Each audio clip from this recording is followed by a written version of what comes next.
Hey everyone, welcome back to the channel. And if you're new, welcome. My name is Adelina and I make videos about living in this tiny house on wheels and living a more intentional life. It's Sunday morning and I'm craving something hearty and warm. So I'm gonna make gingerbread baked oatmeal. Now this is a take on a recipe by Beth at Budget Bites. I will link the original down below. So let's get making this oatmeal because I'm hungry and I just love the flavors in this dish. Here are the ingredients we're going to use for our banana gingerbread baked oatmeal. We need some cinnamon, ginger, ground cloves, some molasses. This is fancy molasses. I don't know what makes it fancy, but it is. Just not blackstrap. Some oats. You can use quick cooking oats, which is what I have, or regular oats, not steel cut, because they won't cook in time. An unsweetened non-dairy milk. I'm using oat because I love oat. Some ground flax seed. I keep this in my freezer, and this is to replace the egg. Some baking powder, a dash of salt, and 2 ripe bananas. A small casserole dish for baking. I have pre-greased this with some cooking spray. So the first thing we're going to do is make our flax egg.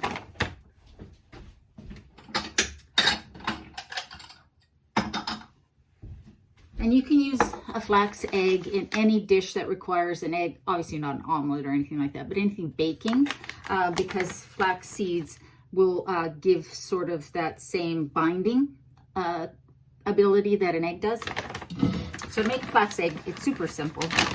You're taking 1 tablespoon of the ground flax, and you're adding 3 tablespoons of water. And just stir that around, and we're going to set it aside until we need it. It will start to thicken. Okay, so that's the flax egg. Now, what we want to do is add all of our, everything but the oats to this bowl. I'm going to start with the 2 mashed bananas. Let's get them in there and mash them up.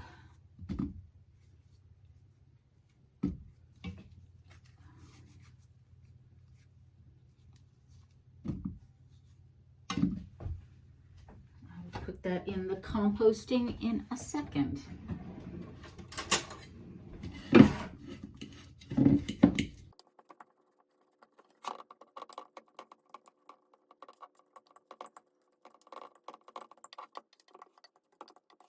I should have said preheat your oven to 350 degrees Fahrenheit. So we've mashed our banana up and now we're going to add our molasses. Now I learned this trick and it is an awesome trick. And what we want is we want 1/4 cup of molasses.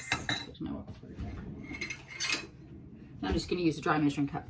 But if you don't want your molasses to stick, which it always wants to do, you spray this with a little cooking spray and then it doesn't stick, which makes life a lot easier. All right.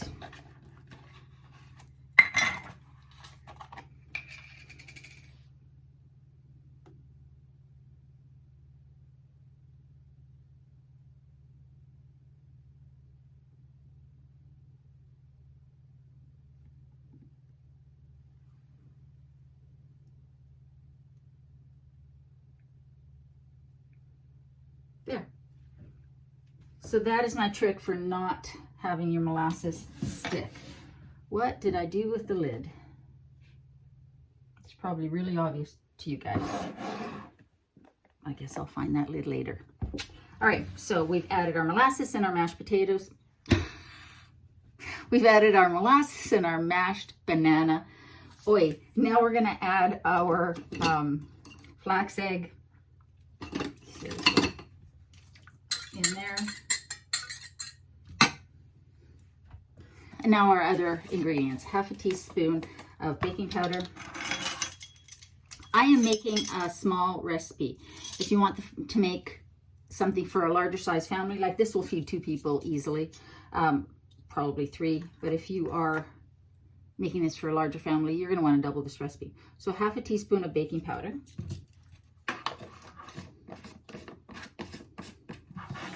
1/2 teaspoon of cinnamon. Whoops, that was a rounded teaspoon of cinnamon. That's okay. I like cinnamon. Now, a 1/4 teaspoon of ground ginger.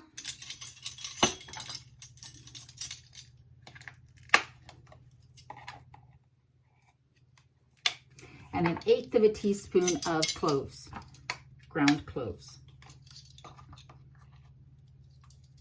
Now we want a 1/4 teaspoon of salt. Because we always need something salty in there to make the sweet flavors pop. Now we're going to add 1 cup of a non-dairy unsweetened milk.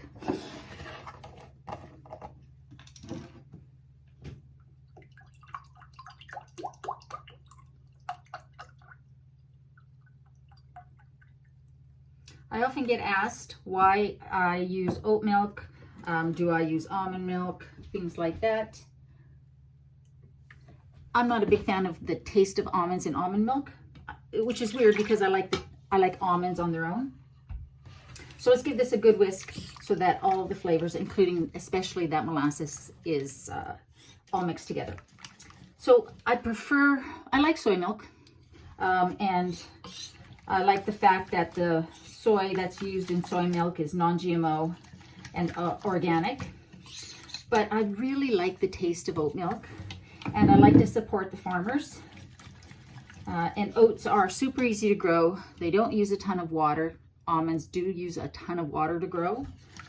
And so I feel like by using the oat milk, not only is it delicious, but I'm supporting farmers, especially Canadian farmers. So now I'm going to switch to a spatula. Now remember, you have preheated your oven. So now we're going to add the 1 1/4 cup of oats. I like cooking oats because it gives it a softer texture, more like a gingerbread pudding. But you can use the regular rolled oats. Again, not steel cut because they just won't have enough time to cook. So 1 1/4 cup of oats.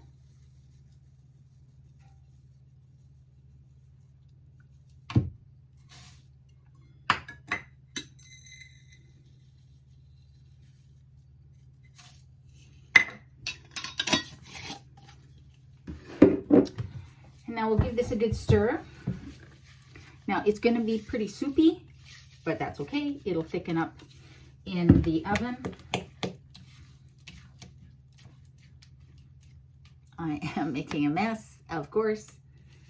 Okay. So now we're going to pour this into our greased dish.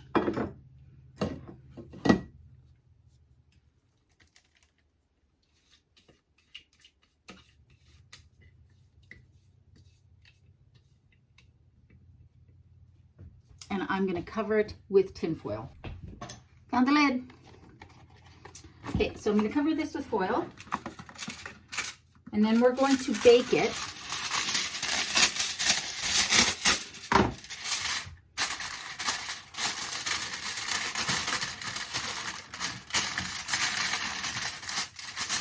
So now we're going to bake this for 40 to 45 minutes, depending on your oven. Peek underneath the foil at about 35 minutes, because what we want is for the oats to have absorbed all of that custard that we made, but we don't want it soupy in the middle. So you want it to have absorbed, you want the center to be set, and it will be delicious, and the house is going to smell great. So I'm going to get this in the oven.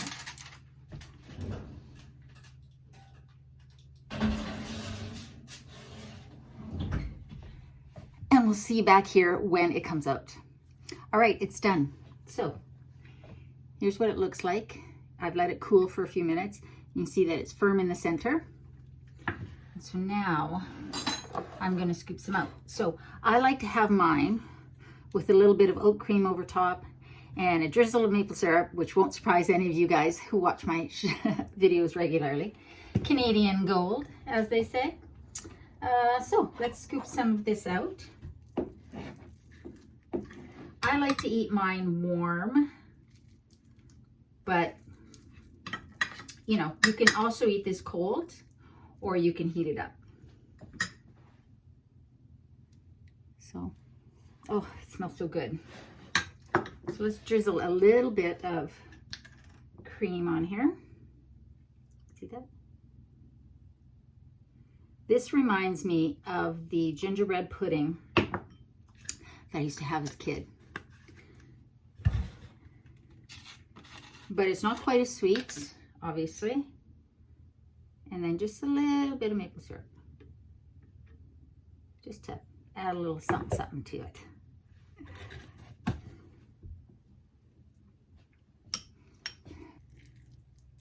So let's give this a taste. Oh my God. That is so good. I swear.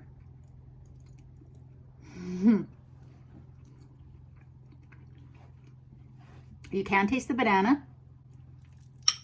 If you don't like bananas, then you could just add brown sugar instead. Give this a try. This is a perfect breakfast. It's super easy to make. You could make this with your kids. Again, I like to make recipes that you can make with kids, and they can make this. There's no cooking other than putting it in the oven. It's a super easy recipe to make. If you have a big family, double that size. You could put walnuts in here or pecans. I've got my coffee. I've got my baked oatmeal. I am going to sit down and relax because it's Sunday morning and I was just craving something warm and hearty and delicious. So I hope you guys are doing well. I hope you're staying safe. Remember, in a world where you can be anything, eat good food, be kind. I love you. I'll see you next time.